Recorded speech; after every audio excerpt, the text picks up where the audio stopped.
Howdy doody everybody, my name is KevGuuey and welcome back to supposedly wonderful future. Alright, we're done with the reading stuff. Okay, is there any more? Oh my gosh, there's two more stuff. The security footage from the local library where Ashley and her team held their latest meetup on July 13. A lone camera mounted on the ceiling documented everything that's happened, a useful insight into your suspects' personalities and the relationship with the victim and each other. Woo!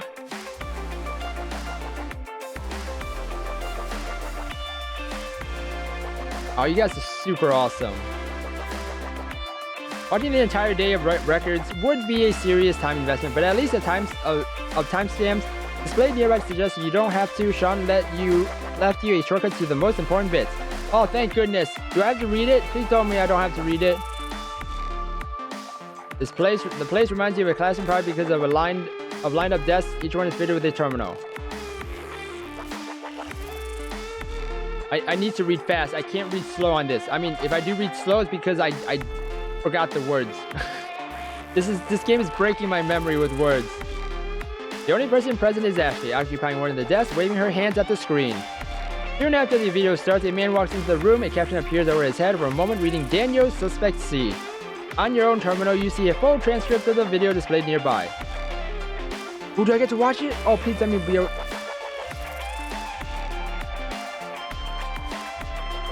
Well, thank you for coming by, Desmond. Hope you have a good, awesome day. Oh, man. Don't tell me you're here since 9 a.m. sharp. It's 9 office sharp, you know. That's fine. I didn't have anything else to do this morning. So I'm to help you with the sensory stuff, right? Can you walk me through it? Sure, you know how a typical virtual reality headset works. Not really, sorry. I used VR many times, of course, but never actually bothered to figure out the mechanics.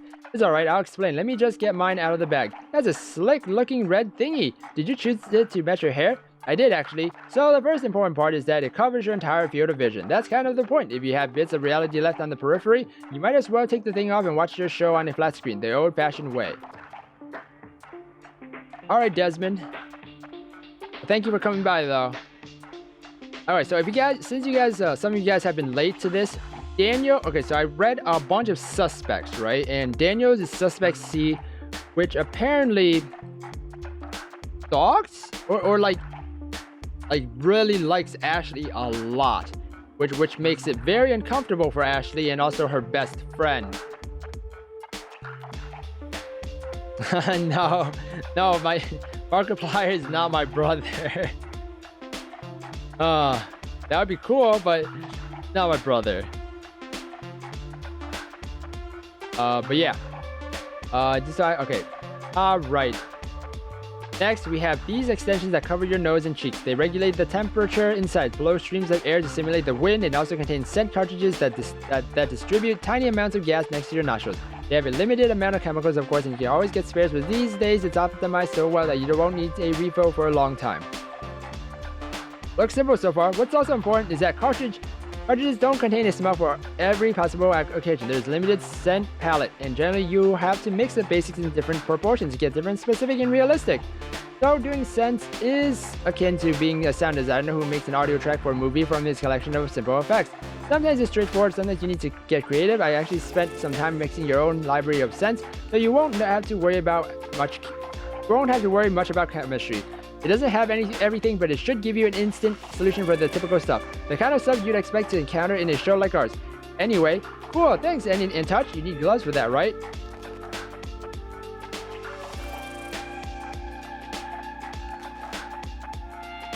Oh, that's alright, Laura. Oh, thank you, Lisa. Alright, oh my gosh. Oh. Okay. Yes, most of these apply pressure to your palms in different patterns to simulate various surface textures. Some can also regulate temperature to make it cool or warm, generate moist if you need something wet, and even trigger mild pain.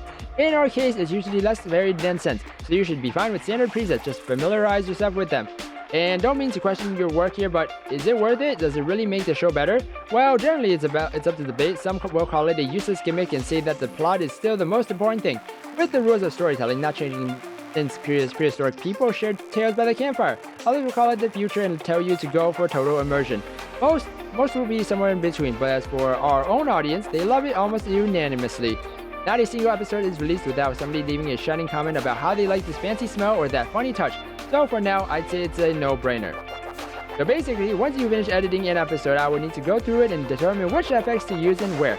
That's right, what helps me personally is to draw a parallel between a web show and a video game. In a VR video game, you have an avatar that walks around and interacts with stuff. In a show, you're a passive observer, but because it's VR, you're still a part of the world, so you're kind of still have an avatar. So you just can't move it. It goes wherever the camera goes, the path is predetermined. As long as the stuff is nearby, you can still interact with it. You can reach out your hand and feel a surface, or you can sniff your nose, which would trigger a response when the helmets intensify the current scent. Ideally, all of this should be accounted for. Okay.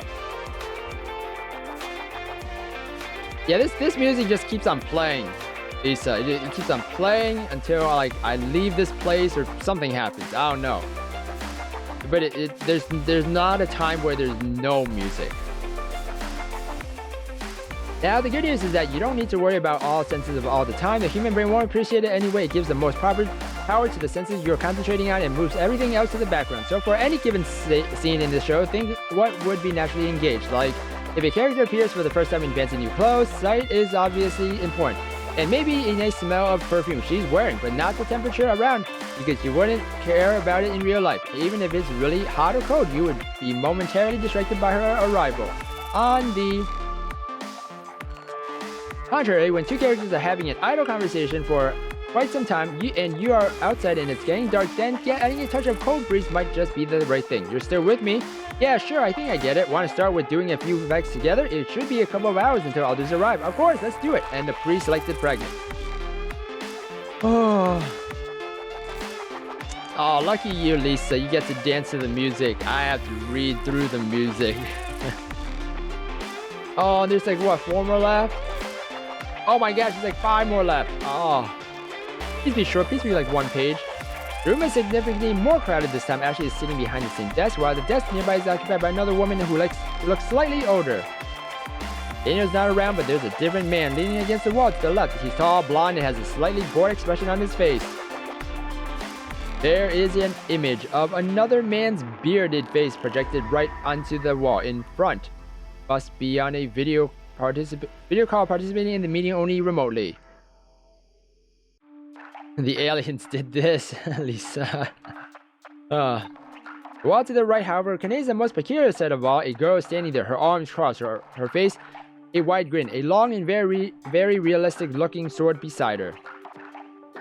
Her appearance flashy would be an understatement. It is in stark contrast with the regular daily clothing of others. The wall to the right, however, contains the others. She wears long brown pants, a strapless top, a red cape with an incredibly high neck, and a pair of curiously shaped sunglasses. The exposed part of her upper body is covered in tattoos, and her light blue hair is short and unruly. Perhaps she mistook this meeting for an anime convention, but the others look completely unfazed by her sight. The captions conveniently allow you to identify all of the new faces. The blonde guy is Carl, suspect A. The woman next to Ashley is Anne, suspect D. The cosplayer is Vivian, suspect B. And the man on the screen is Boyd, the director. Oh my gosh, 3 pages again.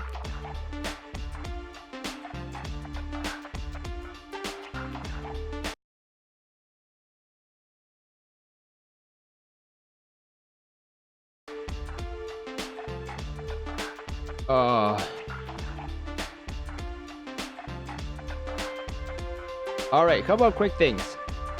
Sorry I'm not present in person, but this guy wants to meet today and it looks worthwhile. Might be a great source of funding. As long as our artistic freedom is not sacrificed. Nah, the dude gets it. You got to nurture your talent like I nurture you guys. Yeah, best boss ever. When do we film? As soon as we finish with the existing footage, I'll need a very clear picture of where we are now. And the only way to provide that is to get the end result. Should be enough there for 3, maybe 3.5 episodes. Ashley has agreed to edit it all. Burning a tanker full of midnight oil again, girl. I'll help, Boyd. Thanks, Anne. Much appreciated. We need our Ash fresh and healthy for the shooting of our season finale.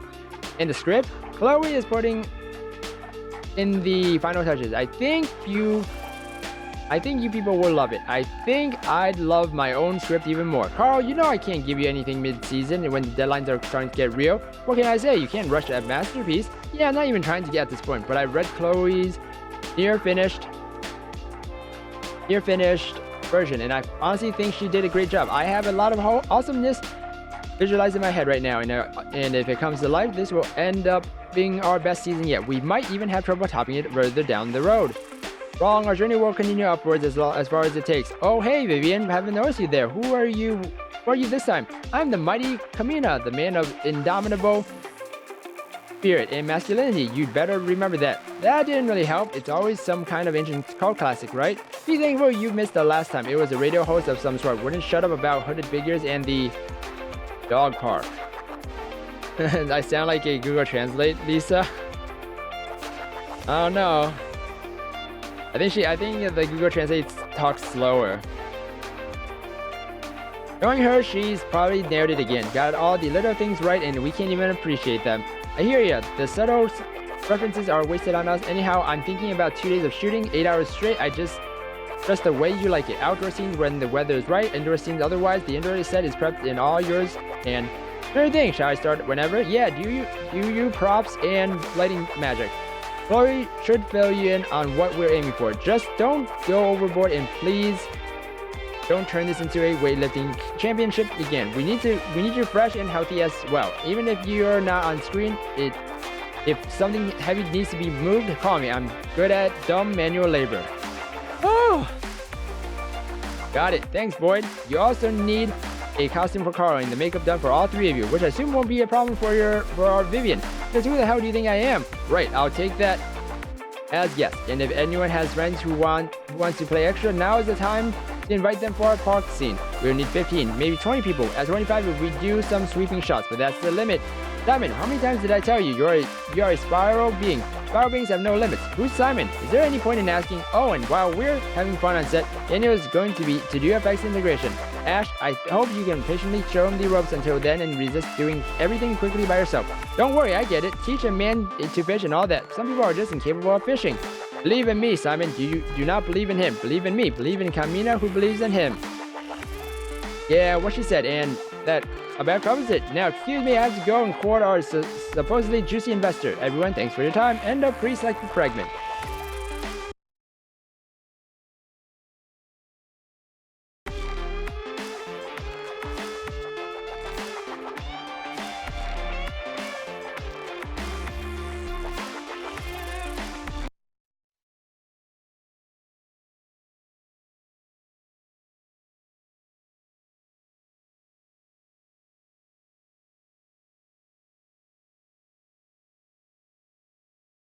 Oh, something's happening.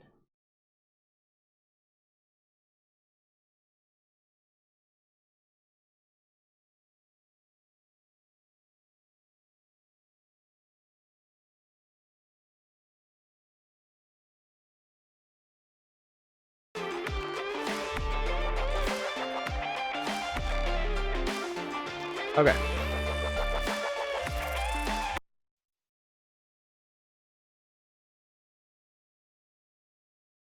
Okay. Woo! Things were wonky for a second. Alright. Return. I'm reading. I need more water. Oh my gosh. Oh.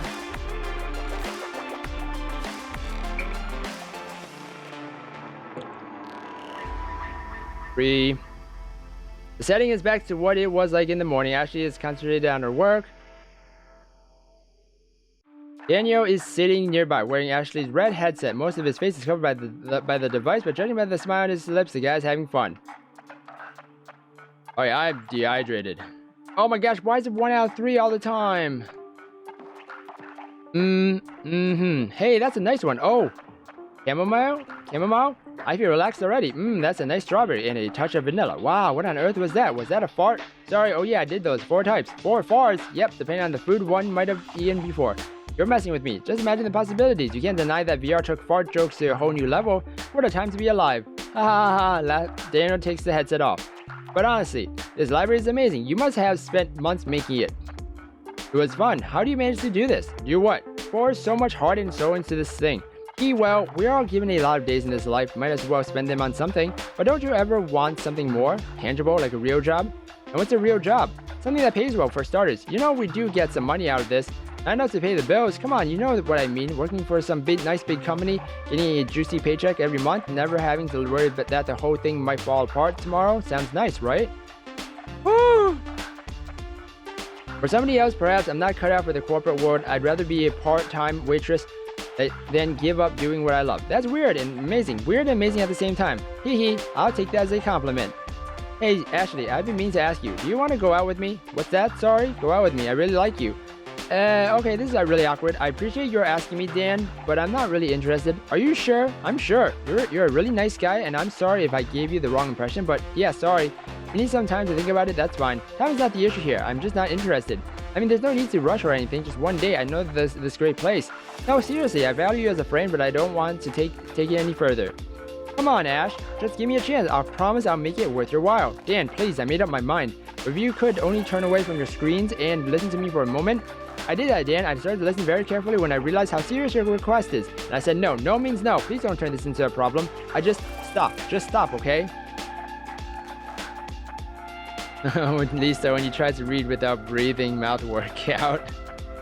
Woo! My jaw is having a big workout now. Oh, unbelievable. I guess I'll get out of here then. Okay. So Daniel had a fight with Ashley. Okay, so we gotta remember that. Despite the recent turn of events, Ashley is at her usual place, still purposefully looking at the screen. Daniel's nowhere to be found, but Anne joins her soon enough. Please don't let it be 3. Oh, it's 2, thank goodness. Hey Ash, editing? Oh, hey Anne, yes, leave an episode or 2 for me, I promise to help. What? Oh right, just a moment. Did something happen? You look much more preoccupied than you were before. Dan asked me out.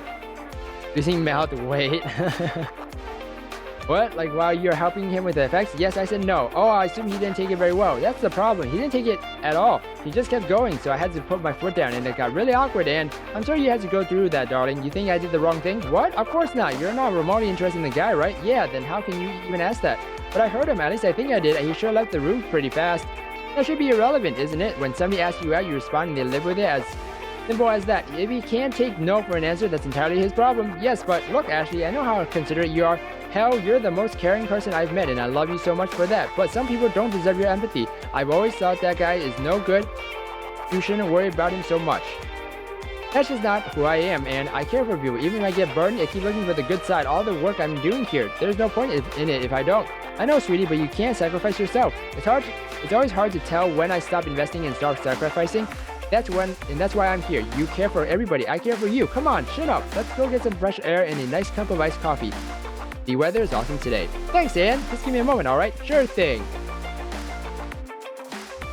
I can't be your spirit animal, Lisa. It's just the power of talking a lot and really fast. Alright, that was 4. Got 2 more, guys. We gotta finish this. This time, Ashley is not present, but Carl is. There's also a new girl sitting on top of the desk nearby. She is incredibly short and she has short hair dyed in icy blue. The caption identifies her as Chloe Suspect E. The girl is gesticulating and looks positively excited. The two must be in the middle of a conversation. Please let it be 1 page, 1 page, 1 page. Oh, 2 page. Okay, that's fine. So what I'm saying is that under certain circumstances, not always, but when it's most susceptible, like being exhausted, for example, you can really fool a human's brain. If images and sounds and smells are realistic and relentlessly enough, your mind stops turning between virtual and real. You just fall into whatever's happening inside your headset and it becomes your new real life. Where did you even get that? In a number of independent places, actually. Just don't go questioning and scrutinizing my sources. It's boring. Think about the idea itself. If that's the case, shouldn't it be happening all the time? VR is a mundane thing now, a harmless gimmick. People incorporate smells and touches into videos and games all the time, regardless of whether they actually need it or not. We're doing it as well. It's a gift, an rice coffee. The matter of detail, they're using it sparingly. A rosy fragrance here, a rough surface there, a stench of sewers if they're bold. Nobody has tried to simulate it all, to replicate every little sensory element in reality. Maybe they're afraid of uncanny valley. Or maybe they're hiding behind this notion that brain concentrates on 1-2 senses at a time. But that's just wrong. You might as well say sight gives us 80% of information, so let's not bother with anything else. No, the little things matter, and if you really push the envelope, if you bombard it from all angles with endless high-quality data, that's when things get weird. Right. The best part is to mess with the brain. You don't even have to get inside it. Forget about neural interfaces and implants and the other sci-fi shit. The tools are right here. You're sitting in a chair with a bulky gizmo on your head. By all counts, you should be aware it's fake at all times, no matter what that gizmo is showing you, but you're not. Why does it feel like you're selling me neuro-linguistic programming or similar nonsense? Please, I'm not talking about some magical programming instructions. The input is completely unexceptional. Simply a hyper-realistic simulation. It's just that our minds are fooled even more easily that we have thought. And why does that make you so excited again? What is rice coffee? Is it if someone puts a whole bunch of rice in a coffee cup? I don't know. They just put it back into the rice cooker, right? Oh, you boring human being. Don't you see the implications? Since the beginning, it's been about increasing input channels and bridging the gap between us and made-up worlds more and more in one sense at a time. Text, still images, moving images with sound, but now we're racing the gaps together. This is where the next revolution will come from. The last barrier between virtual and real will fall, and it's gonna be glorious! Door opens, Ashley and Anne walk in. Hey Chloe, Carl. Hey ladies. Chloe's just been explaining to me why we need to make our show even more smelly. Get out of here. Yep, I think I'll do just that. Coming to hang out with you folks, but my work awaits me. Good luck with your revolution, Penguin. My dear human, I myself broke that barrier a long time ago. What does that even mean? Well, we got last one, thank goodness. No, it's not gonna be glorious. Oh no. Glorious. Oh, no glory. The evening sun colors the room in pleasant shades of orange as Ashley continues her editing marathon. To the left, Chloe and Vivian are engaged in a conversation, the latter still being dressed in her over-the-top costume. The two blue-haired girls seem enjoying each other's company. Okay. And the whole thing, oh my gosh, thank goodness, 2 pages. The whole thing's happening at the park, so there are people around and they can't help but look at them. Because she's wearing these ragtag clothes and she's shaking badly. But then she just bam and kisses him. A mad display of courage. And she says, I am scared, but that's all the more reason to do it. I want to be together no matter what. A drill that pierces the heavens. But then her friend comes and she has feelings for her as well, but she puts on her best smile and tries to be happy for them with all her might. So you kind of think that while the struggle may be tough, she literally chose to face the impossible and take the reason to the curb. Exactly, and you watch this woman who was the fragile one all the time act so strongly, and you think about how fragility and strength are closely intertwined in humans and this kind of stuff. At times like this, I remember looking at Simon's back as he dug tirelessly, wants to become a man whose back would never break. And then a crack in her facade appears, and it's not clear whether the other two notice it. But it definitely might become a problem no matter how hard she tries, so she get all emotional and impatiently wait for the next season. Anyway, shall we call it a day? It's been a glorious day, comrades. Let us rest so we can continue to drill the path to our future tomorrow. Ash, you coming? Yeah, just a moment. Door opens. Daniel quickly walks in. Thank God you're still here, Ashley. I'm so sorry. I've been playing our conversation in my head over and over again until I realized how disgusting I was. Daniel. You said no, and I respect that, and I should have respected that. Please forgive me. It's okay, I'm such an idiot. Now I'm going to lose your friendship as well, and I don't want to lose that. I know I deserve it, but I don't want to. Dan, it's okay, don't worry. Thank you. I can't offer you a relationship, but I don't intend to throw you away either. If you're all right with just a person who cares about you as a human being, then I'm right here. Thank you. You're amazing. Thank you so much. Thank you. Simon, good job. Be sure to return that love tenfold. You didn't get the girl, you silly. Neither did I. I'm not sure which one of us was supposed to be Simon this time. Don't you get it? Simon is everyone. Everyone is Simon. Come on, humans. Let's go home. What? I don't get that. What? What? Well, at least that's the end of the timestamp stuff. Jeez. Oh my gosh. Oh my gosh. There's 2 more stuff to read. And then we talked to her. And then we got... Oh my goodness gracious. Oh my gosh. And I'm going to end this episode for supposedly wonderful future. So if you guys enjoyed this episode, then please slime that like button and subscribe down below for more awesome videos. And don't forget to hit that bell too to get notifications. Thank you everybody for watching this episode, and I'll see you guys in the next one. Bye.